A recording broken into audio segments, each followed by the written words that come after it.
जय हिंद दोस्तों, मैं मैथिली राष्ट्र आकाश तिवारी आप सभी फौजी भाइयों का बहुत बहुत स्वागत करता हूं। तो आप लोगों ने नंबर सिस्टम देख रहे हो और उस पर कुछ मैंने फार्मूले लिखाए थे। आज उसी पर आधारित मैं आपको एक एक दो दो करके प्रश्न मैं आपको दूंगा। प्रथम 100 तक प्राकृतिक संख्याओं का योग ज्ञात कीजिए।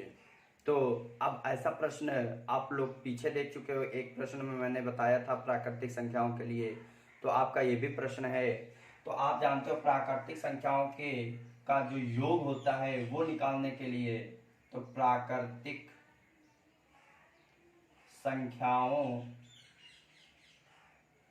का योग आपने पढ़ा था कि n ऑफ n+1/2 ये होता है कि नहीं होता है।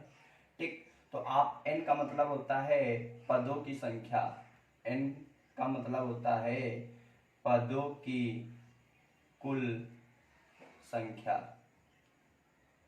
ठीक, तो अब यहां पर हमने कहा प्रथम 100 तक लगातार प्राकृतिक संख्या है, तो इसका मतलब कुल पद हमारे कितने हैं, तो आप कहोगे 100 है। ठीक, तो अब यहां से अगर मुझे योग निकालना है तो हमारे कुल पद 100 है, तो 100 ऑफ 100 + 1 1/2 हो जाएगा कि नहीं हो जाएगा। तो यहां से 100 को अगर हम 2 से भाग करें तो कितनी बार जाएगा, 50 बार, इंटू 100 और 1 कितना होता है, 101।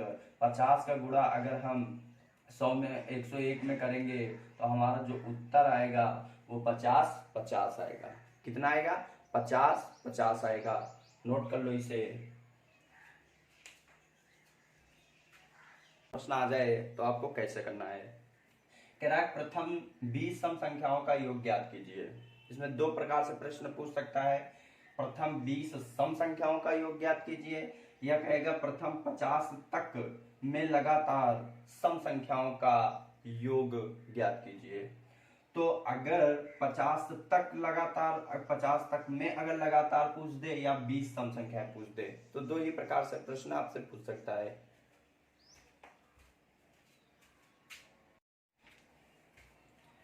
अगला प्रश्न देखो क्या कह रहा है कि प्रथम 20 सम संख्याओं का योग ज्ञात कीजिए।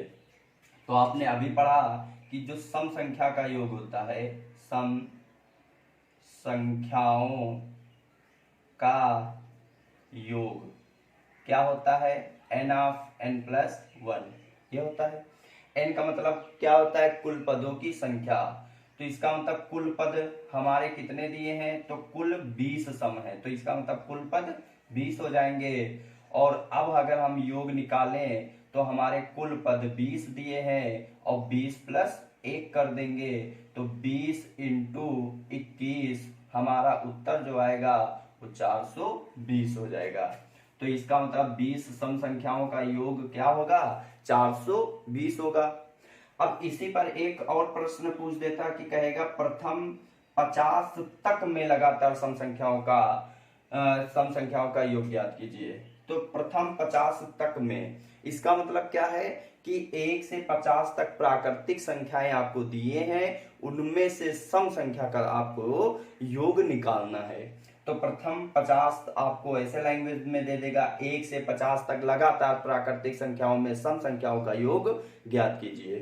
ठीक, तो इसका मतलब 50 तक में मतलब 1 से 50 तक में आपकी सम कितनी पड़ेंगी, तो आप कहोगे कि 25 पड़ेंगी। कैसे, मैंने कहा कि अगर मैं 1 से 10 तक गिनती लिखता हूं तो 1 2 3 4 5 6, फिर उसके बाद 7 8 9 और 10 यही लिखूंगा। अगर मैं इसमें सम संख्या देखूं तो कितनी पड़ेंगी, तो आप कहोगे कि ये 1 2 और 3 4 5, और विषम तो 1 2 3 4 5। इसका मतलब जितनी सम पड़ती है उतनी ही विषम पड़ेंगी। तो 50 तक में कितनी सम पड़ेंगी, तो आप कहोगे 25 पढ़ेंगे कि नहीं पढ़ेंगे। तो इसका मतलब हमारे कुल पद जो होंगे वो 25 होंगे। अब अगर हमको योग निकालने के लिए कह दे तो हम क्या करेंगे, 25 फिर 25 + 1, तो यहाँ पर हो जाएगा 25 25 और 1 26। तो यहाँ 25 छक्का कितना हो जाएगा, 150। फिर इसका मतलब 25 दूना 50 हो जाएगा।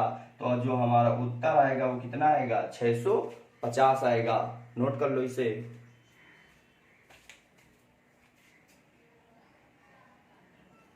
कि प्रथम 30 विषम संख्याओं का योग ज्ञात कीजिए। या तो आपसे ऐसा पूछेगा या तो कहेगा प्रथम 50 तक में लगातार विषम संख्याओं का योग ज्ञात कीजिए। तो इसका मतलब है कि 1 से 50 तक में कितनी विषम संख्याएं आती हैं उनका आपको योग ज्ञात करना है। अब यहाँ प्रथम 30 विषम संख्या, 30 तक में तो कुछ कहा नहीं है, तो इसका 30 ही लगातार होंगी। तो अगर मैं कहूं कि अच्छा कुल प्राकृतिक संख्या कितनी होंगी, तो आप कहोगे 30 दूना 60, मतलब 1 से 60 में 30 विषम पड़ेंगी। बोलो ठीक। तो हम जानते हैं कि विषम संख्याओं का योग, विषम संख्याओं का योग क्या होता है? दी गई संख्या का स्क्वायर, मतलब कुल पदों की संख्या का स्क्वायर। तो हमारे कुल पद हैं कितने? आप कहोगे 30। तो हमारा योग क्या होगा? तो आप कहोगे 30 का स्क्वायर कर दो। 30 का स्क्वायर क्या होगा? 900। 50 तक में लगातार विषम संख्याओं का योग क्या होगा? तो इसका मतलब 1 से 50 तक गिनती लिखोगे आप लोग, तो कितनी विषम पड़ेंगी? तो आप कहोगे आधी सम, तो आधी विषम। तो 50 का आधा 25, इसका मतलब कि जो कुल पद होंगे वो 25 होंगे। बोलो कुल पद कितने होंगे? 25 होंगे। तो यहाँ पर हमने कहा कि योग विषम संख्याओं का अगर निकालना है तो हम लोग क्या करेंगे? तो इसका मतलब जब हमको योग निकालना होगा तो हम दी गई संख्या का स्क्वायर कर देंगे। तो इसका मतलब कि 25 का स्क्वायर क्या होता है? 625। आपका उत्तर हो गया। नोट कर लो इसे।